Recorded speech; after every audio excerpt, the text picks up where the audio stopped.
My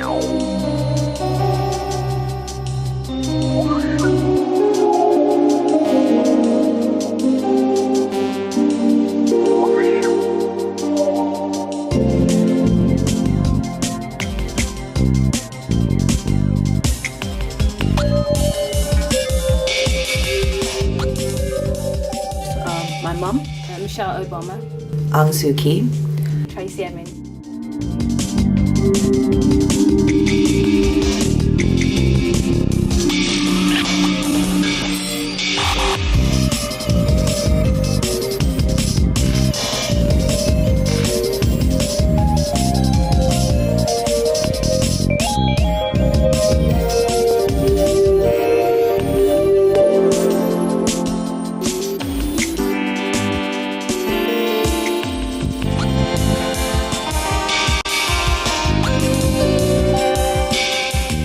My name is Lucia Tong, and I am here today as a part of Arts for Human Rights.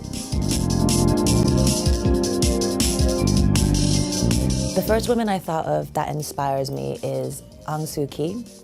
She is a political prisoner in Burma, and she has been a political prisoner for, I believe, over 20 years. And she first became a prisoner when she was democratically elected as president of her country. And then there was a military coup, so she never actually became president, but instead has been sitting in house arrest as ordered by the military junta for the last 20-odd years. And she inspires me because she is a woman who went after what she believed in and continues to strive for what she wants, even in such dire situation, and in over 20 years has never given up or faltered in her beliefs. I'm Sarah Salmon Remy, and I work for Arts for Human Rights. The first woman that inspires me is Michelle Obama.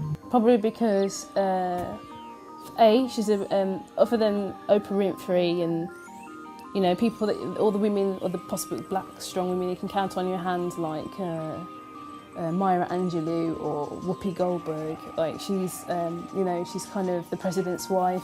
I'm sure she helps to kind of helping with decisions, and she was a lawyer before she was the president's wife. So I think probably the influence she has is that you can keep striving, and you can work really hard and achieve what you want to achieve. My name's Clara. Well, I'm inspired by some artists, especially female artists that go and do whatever they want to do and kind of do their own work off their own backs. Like, I know she's quite a controversial artist and some people think she's rubbish, but I'm quite inspired by Tracy Emin because she uses textiles, and I'm a big textiles person, so I can relate to it. And even though some of her works can be quite rude and quite shocking, there's other things behind it, and I like the way that she's gone and done whatever she wanted to do and stuck to doing stuff about herself, even though some people might say, well, that's a bit boring, or it's a bit shocking, or why should a woman do all this artwork about her own sexuality, but she's just gone and done what she wanted to do, and that inspires me. But I'm also inspired in a textiles way by lots of women that nobody knows who they are, and it's something that feminists, like my auntie was a feminist in the 70s and 80s, and she never really valued a lot of the textiles because she thought it was decorative and pointless, that a lot of women did. But as somebody who studied textiles at uni, you can go back and be inspired by their skill, or the fact that perhaps this was the only way that they could express their creativity. And nobody knows who they are because perhaps it wasn't like a valued craft. And it's nice to be able to go back and you can see their work being given more weight in places like the V&A, and people have collected it and keep it for inspiration. And I find that that's inspiring, even though I have no idea who they are or even what some of these objects would be used for, you can still find inspiration from it years later.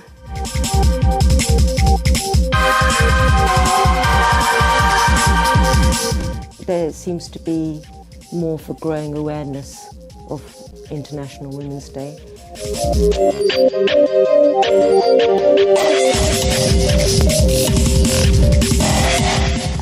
My name's Angelica.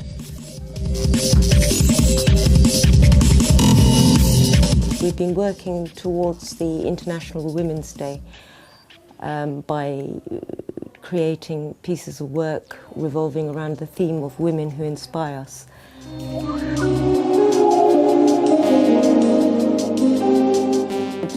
The theme is women who inspire, and some of the participants, as I said, have been doing portraits of their mother, for instance, as well as sort of mothers in general, as female figures who inspire.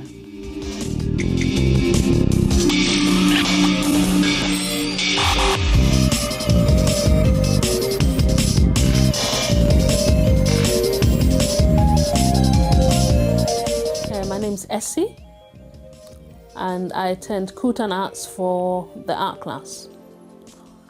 And the recent exhibition we had was for Women's International Day. And as my role model, I chose my mum, which I did a series of paintings and drawings on with mixed media, paint, etc. My mum brought me up, you know, paid for my school fees, my clothes, putting food on the table, you know. And she's very hardworking, she's a nurse, you know.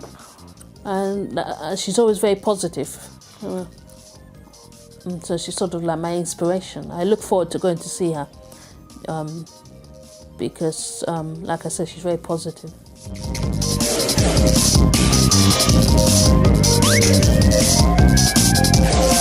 As part of our celebrations for International Women's Day this year, we organised a Log-Actor Shuffle, which was on the theme of famous and inspiring women in and around Southwark. So we looked at people who have links to Southwark, like Florence Nightingale, Octavia Hill, the social reformer who was part of setting up the National Trust, but also founded the first real social housing in this country. We also talked about people like Hannah Glass, who was a famous 18th century cook. Lots of people may have heard the quote, "First catch your hare." Well, she's the woman who's misquoted in that, and she didn't really say that, but she did write some great recipes.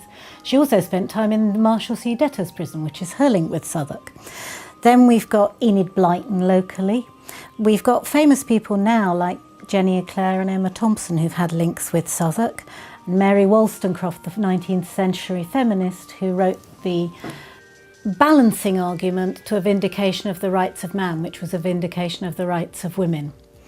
We start from the Maudsley Hospital and we go right through to Tate Modern, which takes us past lots of places in Southwark that have links. One that always seems particularly touching to me is the Crossbones Cemetery, which was discovered when they were extending the Jubilee line.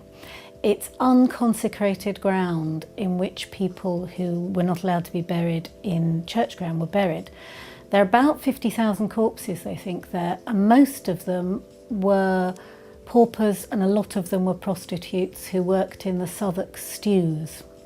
The Southwark stews were famous from pre-medieval times. In London, prostitution was legal, but it wasn't legal within the City of London itself, except in one street, which was either called Cock Street or Cock Road. In fact, what people did was anybody who was undesirable in the centre of London ended up being pushed out into Southwark, which is the next oldest bit of London.